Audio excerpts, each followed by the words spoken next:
Ketika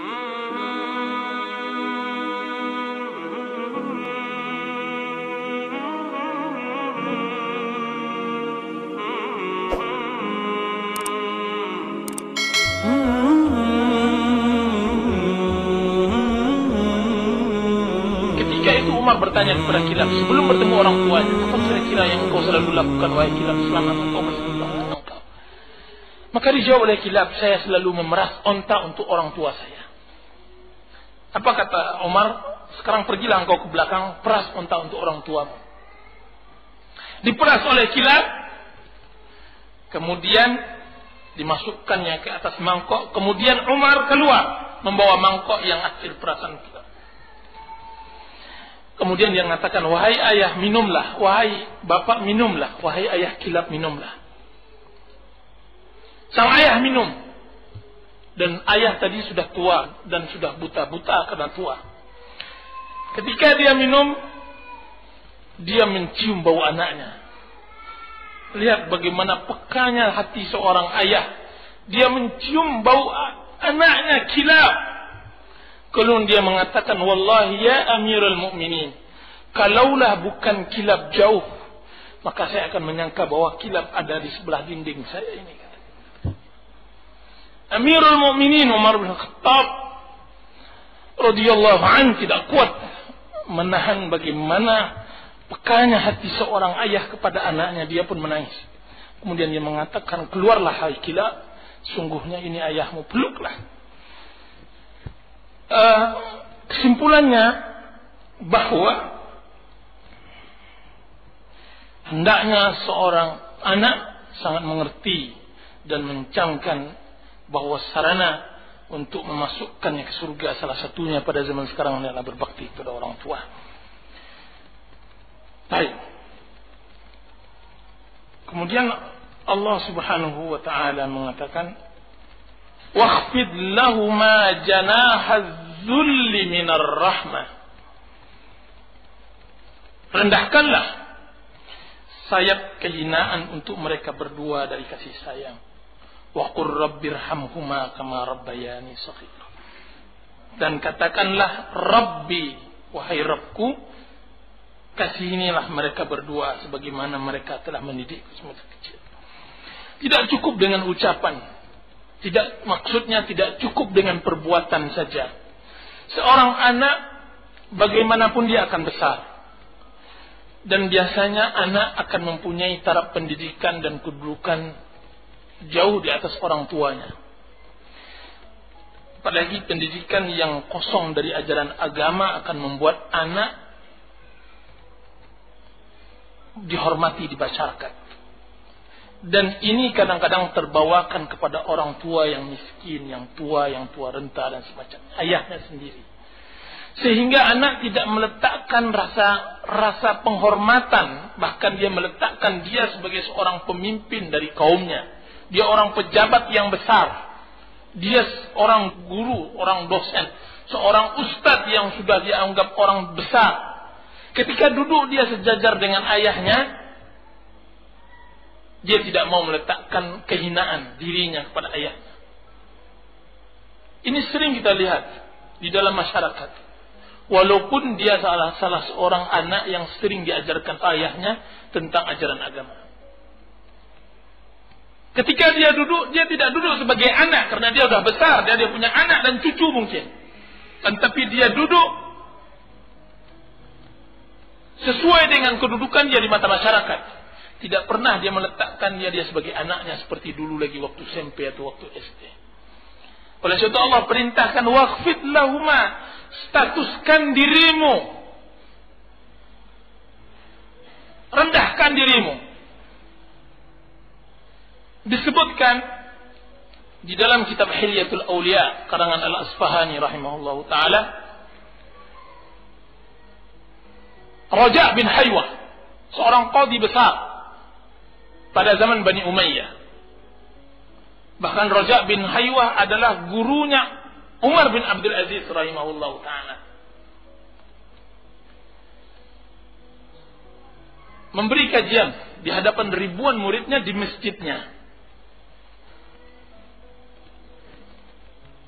Kemudian setelah ba'da subuh, ba'da fajar, datang ibunya yang tua renta keluar dari pintu masjid. Dan ibunya berkata, "Wahai raja." Ribuan muridnya mendengar panggilan tersebut. "Wahai raja." Apa jawaban raja? "Labbaika wa sa'daika ya ummah." Aku penuhi panggilanmu wahai ibu. Apa? Hari sudah pagi. Tolong beri makan anak ayam. Dia langsung menutup buku hadisnya, kemudian dia langsung berangkat.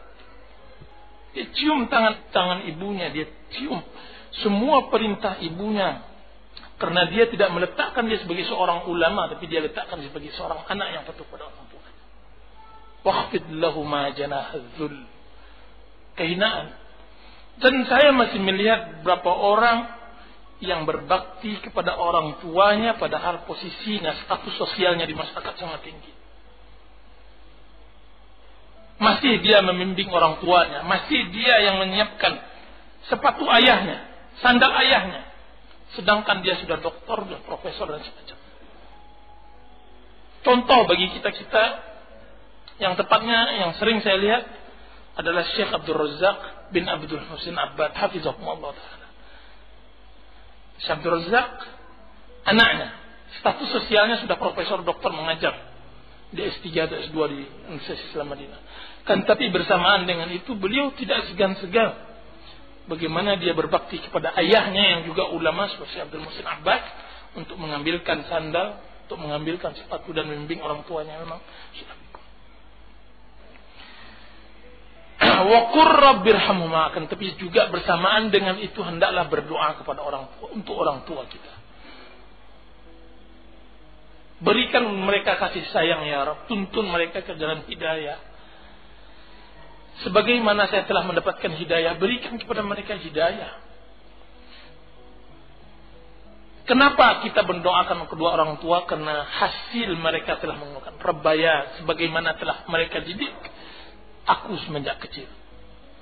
Semakin besar didikan orang tua tentang agama kepada kita, semakin besar tanggung jawab kita untuk mendoakan orang tua.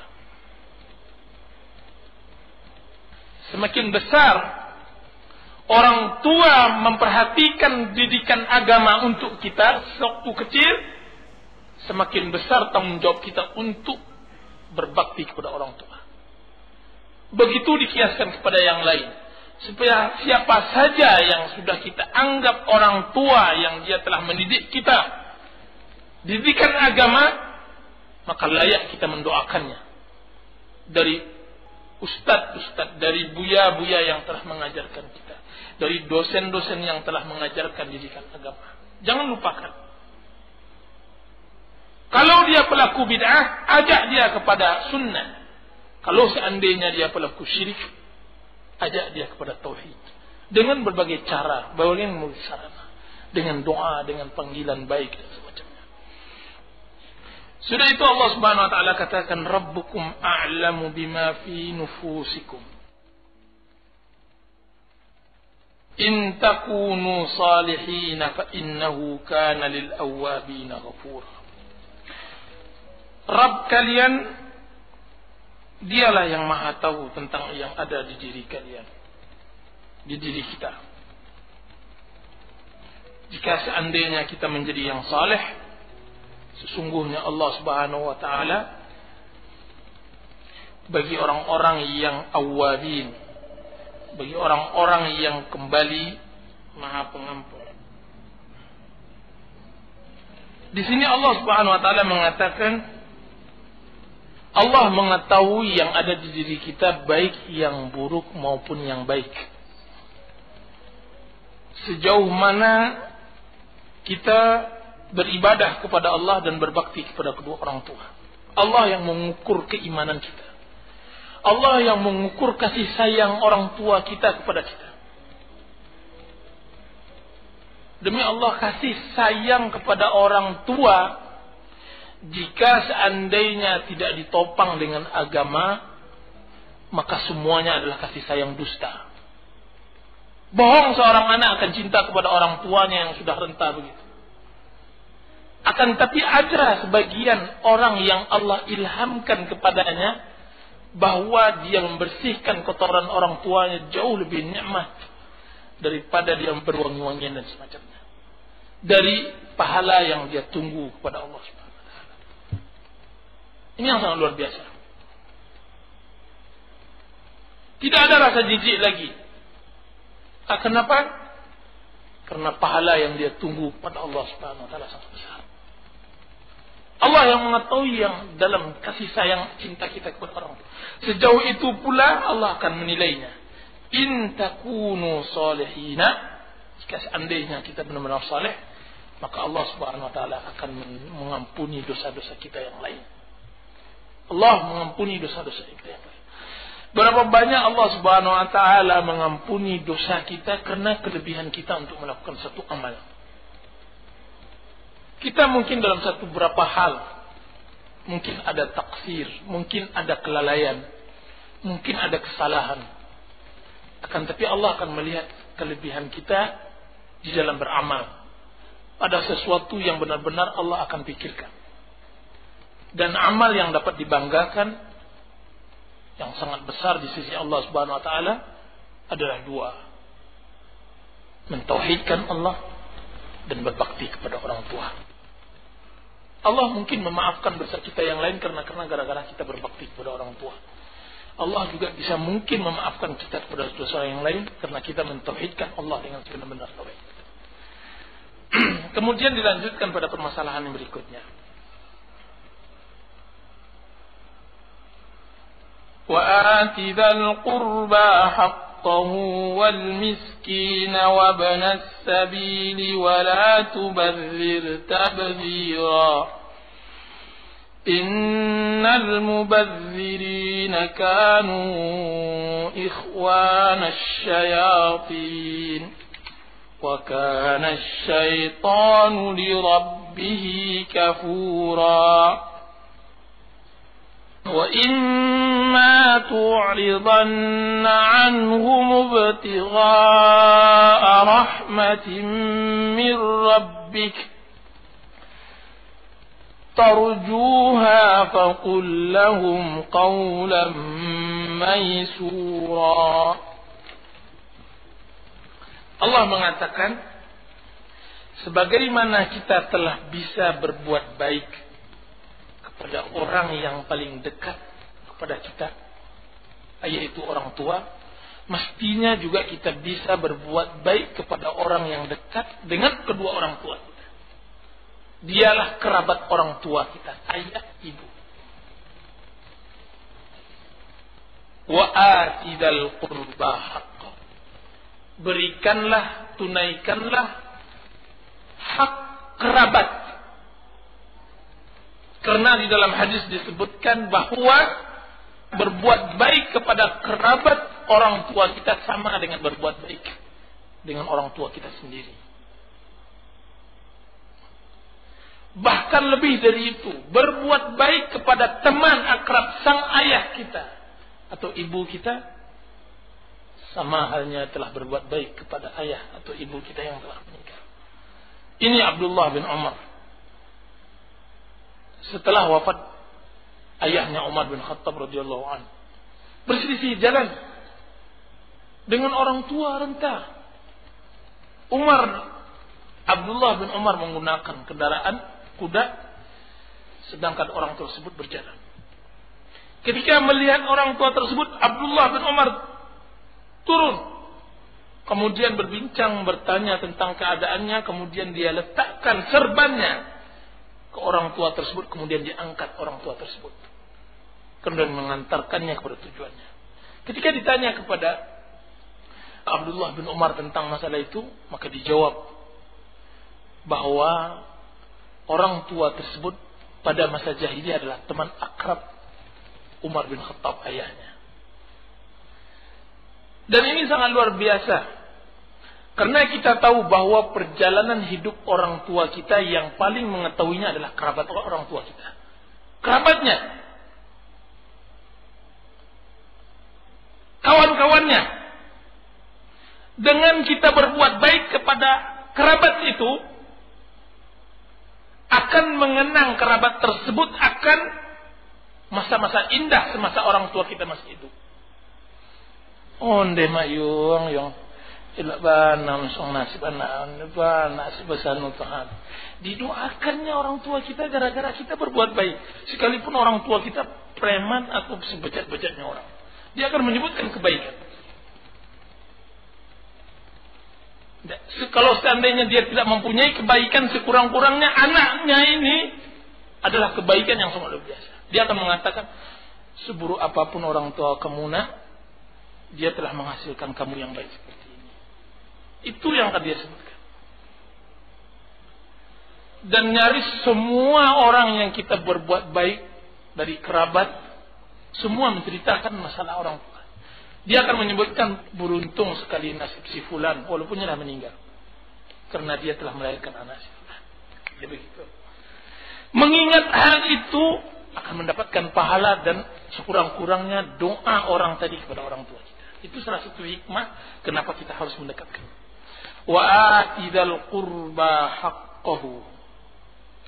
Sudah itu datang lagi, kalau seandainya kita mampu menjalankan berbuat baik hak kepada kerabat kita, maka ada lagi hak-hak yang lain. Miskin, orang-orang miskin, ibnu sabil,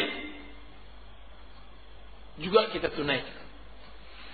Jika seandainya kita bisa dermawan kepada kerabat, sudah famili, kenapa orang miskin kita tidak bisa dermawan? Ibnu sabil, orang yang terputus dalam jalanan dan sebagainya.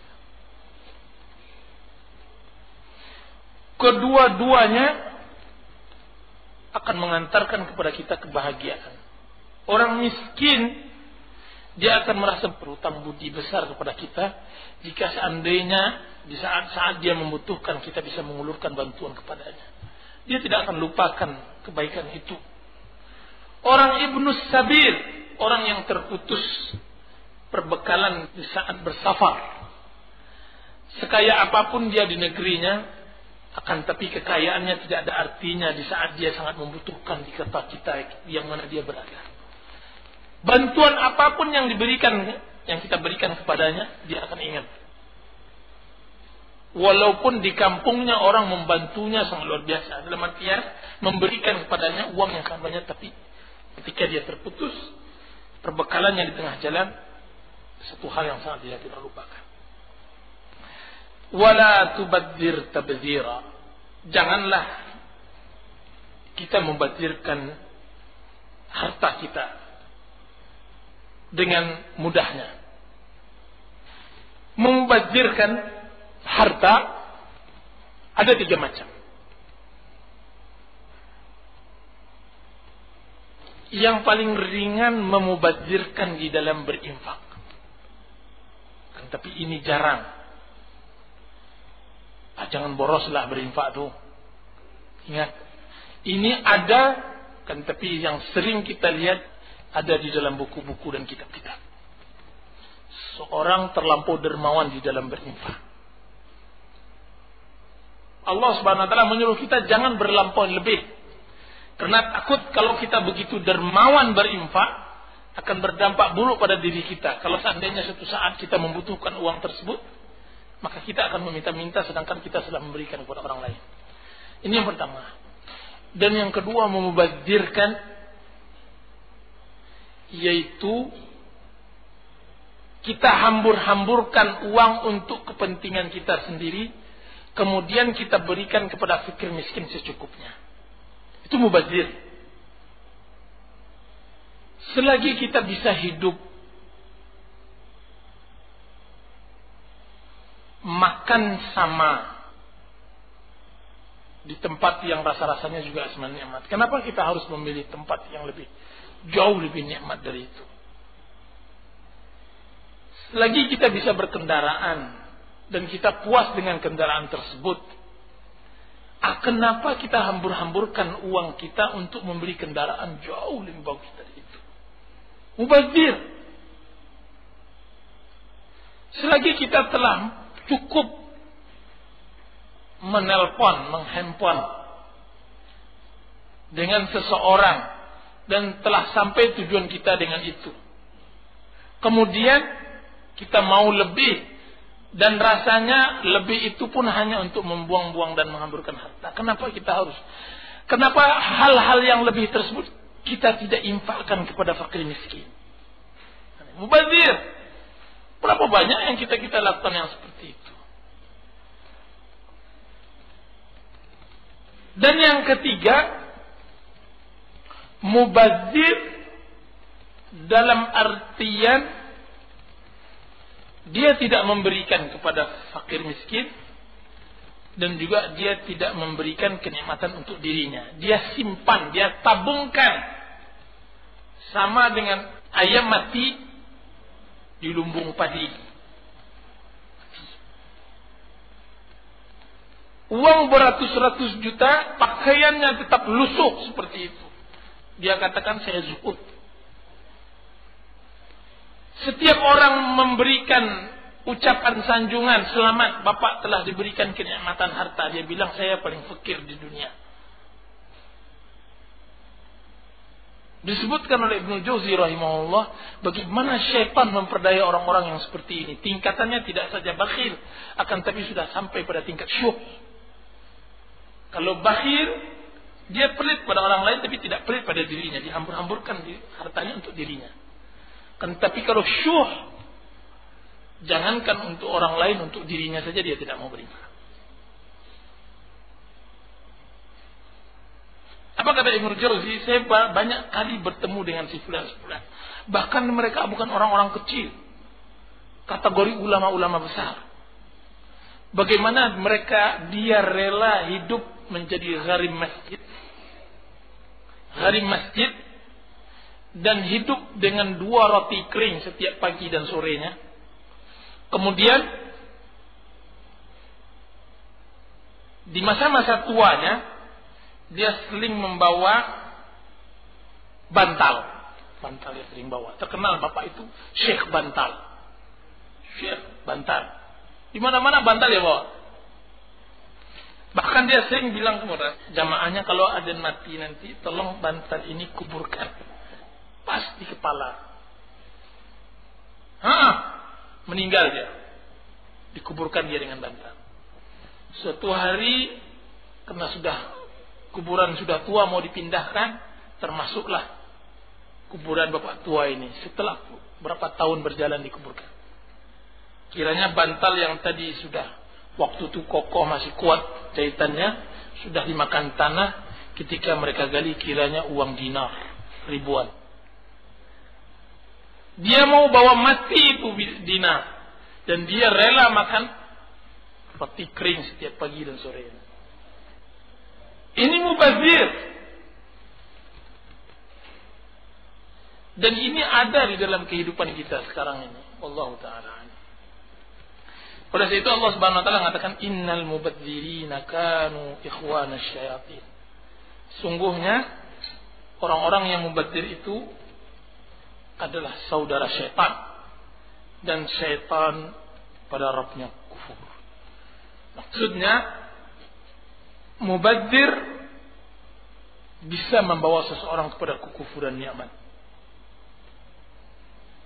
Dari mubadzir ini akan timbul cinta akan harta, dari cinta kepada harta akan timbul kebakhilan, dari kebakhilan akan timbul kekufuran nikmat. Sehingga Allah mengatakan syaitan diberikan kepada Rabbnya berkufuran. Kemudian Allah Subhanahu wa taala menyebutkan bahwa tidak semua yang diminta oleh orang-orang yang tersebut di atas tadi, orang miskin, orang fakir, kerabat dan semacamnya, ada pada kita. Nah, kalau seandainya kalian berpaling dari mereka karena tidak bisa memberikan, dan kalian masih mengharapkan rahmat Allah Subhanahu wa taala, maka jangan sekali-kali sakiti hati mereka. Ucapkan kata mereka kata-kata yang ringan, yang mudah. Disebutkan oleh ulama bahwa kata-kata yang mudah adalah kata-kata janji dengan ucapan insya Allah. Jadi Rasulullah SAW tidak pernah menolak fakir meminta kepadanya. Pasti Rasulullah mengatakan, insya Allah kalau Allah berikan rezeki saya akan kabarkan kepadamu. Dan ini faedahnya sangat luar biasa. Pertama rezeki yang belum turun itu dimudahkan oleh Allah Subhanahu wa taala berkat doa si fakir yang meminta tadi. Aturannya kita hanya berdoa sendirian, ya Allah luluskanlah bisnis saya yang itu, ya Allah. Tolong ya Allah, tolong golkan sebutlah tender dan semacamnya.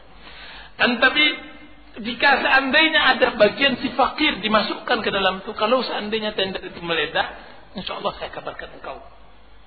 Si fakir juga ikut berdoa, ya udah, saya juga ikut berdoa, mudah-mudahan lancar Pak. Nah, mudah-mudahan dengan doa tersebut rezeki kita mudah. Ini kita tidak tahu masalah bisnis, masalah yang tidak jelas. Lihat bagaimana seseorang mengeluhkan saudaranya, adiknya kepada Rasulullah SAW. Karena dia yang membiayai adiknya, dia yang berletih-letih mencari duit, adiknya belajar agama. Dia tidak rela, nggak mau dia. Kemudian dia mengeluhkan kepada Rasulullah SAW. Dan dia mengatakan, ya Rasulullah, adik saya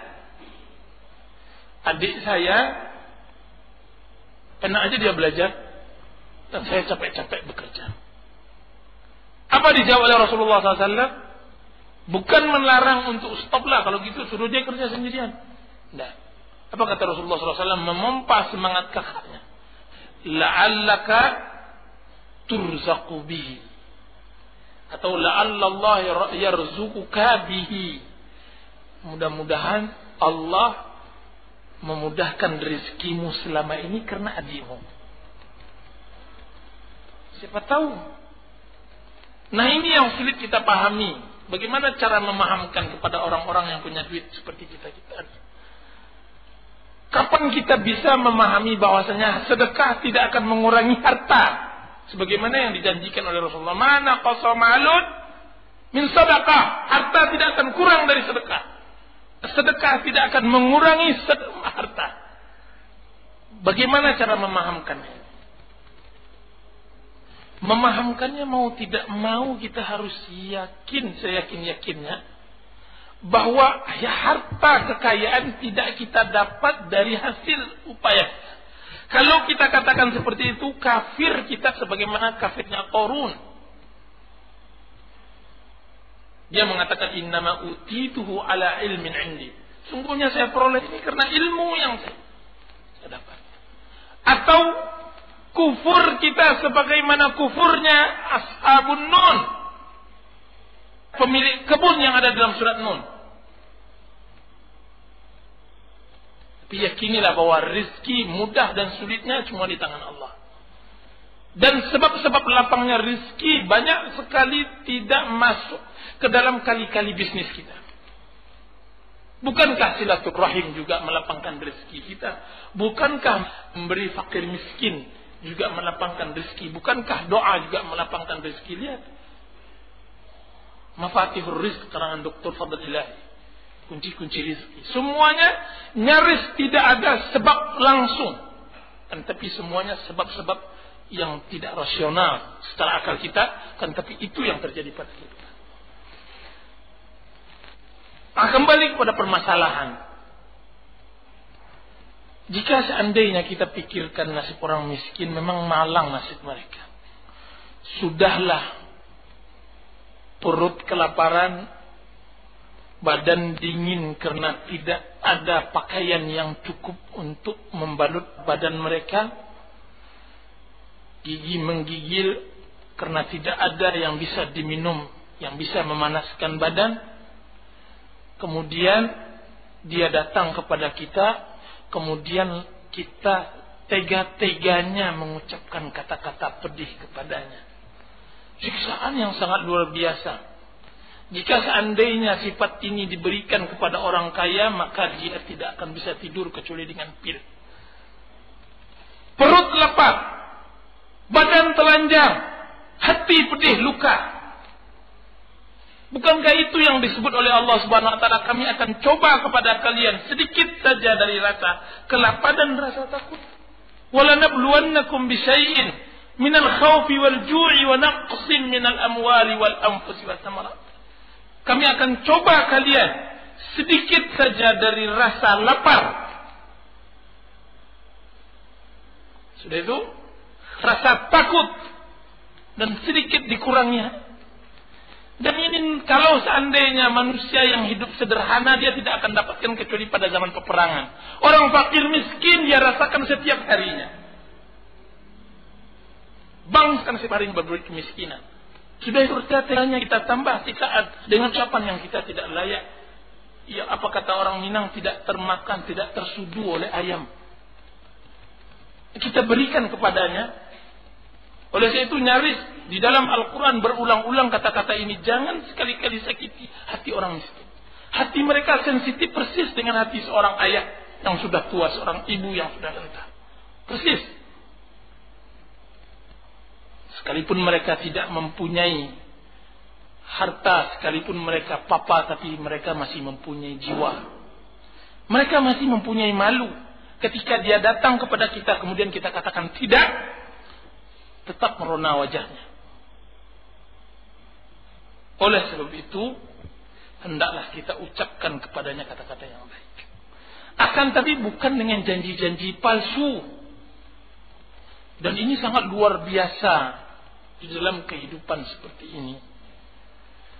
Manusia sering ketika di dalam masalah harta, dia tidak mendapatkan, belum mendapatkan harta tersebut, dia mengumbar janji. Tapi ketika sudah dapat, dia pegang erat tuh harta, kemudian dia menjadi apa yang disebutkan oleh Allah Subhanahu wa taala, wa idza massahul khairu manu'a. Jika seandainya dia ditimpakan kebaikan, dia bakhil, pegang erat-erat, seakan-akan mati hidupnya dengan harta tersebut. Mudah-mudahan Allah Subhanahu wa taala memberikan kepada kita hikmah, memberikan kepada kita ilmu yang bermanfaat, terutama membiasakan diri mentadabburi Al-Quran Karim, tafsir Al-Quran dengan Al-Quran, tafsir Quran dengan hadis, tafsir Quran dengan perkataan sahabat, tafsir Quran dengan bahasa, tafsir Quran dengan fitrah kita yang lurus. Ini yang bisa mentadabburi Al-Quran. Dan kita cukupkan sampai di sini. Wa sallallahu ala nabiyyina Muhammadin wa ala alihi wa sahbihi wa sallam. Wassalamualaikum warahmatullahi wabarakatuh.